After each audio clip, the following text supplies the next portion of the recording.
கும்பராசி அன்பர்களே வணக்கம். கும்பராசி அன்பர்களுக்கு புதன் பெயர்ச்சி பலன்களை நாம் பார்க்க போகிறோம். புதன் பகவான் ஜனவரி 11ஆம் தேதி தனுசு ராசியிலிருந்து மகர ராசிக்கு செல்கிறார். அவர் ஜனவரி 11ஆம் தேதியிலிருந்து ஜனவரி 28ஆம் தேதி வரை மகர ராசியில் அவர் சஞ்சாரம் செய்வார். புதன் பகவான் ஜனவரி 11ஆம் தேதி தங்களுடைய விரயஸ்தானத்திற்கு 12ஆம் இடத்துக்கு செல்கிறார். புதன் தங்களுக்கு 5ஆம் இடத்திற்கும் 8ஆம் இடத்துக்கும் உரியவர். 12ஆம் இடத்துக்கு வருவதால் தீமைதான், நன்மைகள் குறையும். குடும்பத்தை பொறுத்தவரை கணவன் மனைவி இடையே ஒற்றுமை குறையும். ஒன்றுமே இல்லாத விஷயங்களுக்கு போல சண்டை சச்சரவுகள் வரலாம், கருத்து வேறுபாடுகள் வரலாம்.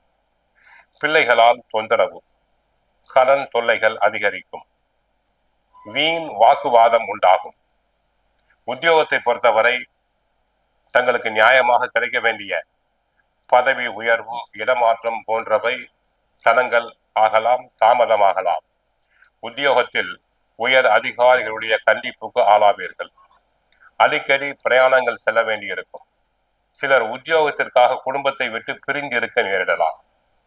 தொழில் வியாபாரத்தை பொறுத்தவரை தினசரி உபயோகிக்கும் காய்கனிகள், பாசிப்பயிறு, வெந்தயம் போன்றவற்றை விற்கும் வியாபாரிகளுக்கு நஷ்டம் வரக்கூடும்.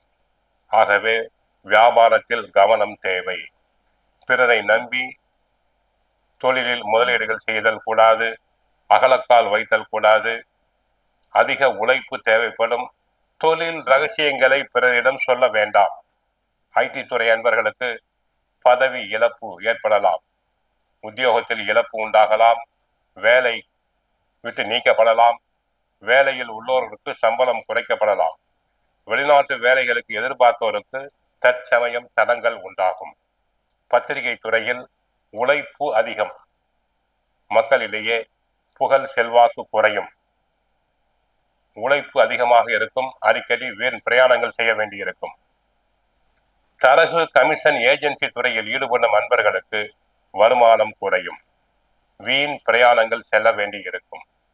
யாரையும் பகைத்து கொள்ளக்கூடாது. ஜவுளி வியாபாரத்தில் பொருட்கள் அனைத்தும் தேக்க நிலையில் இருக்கும்.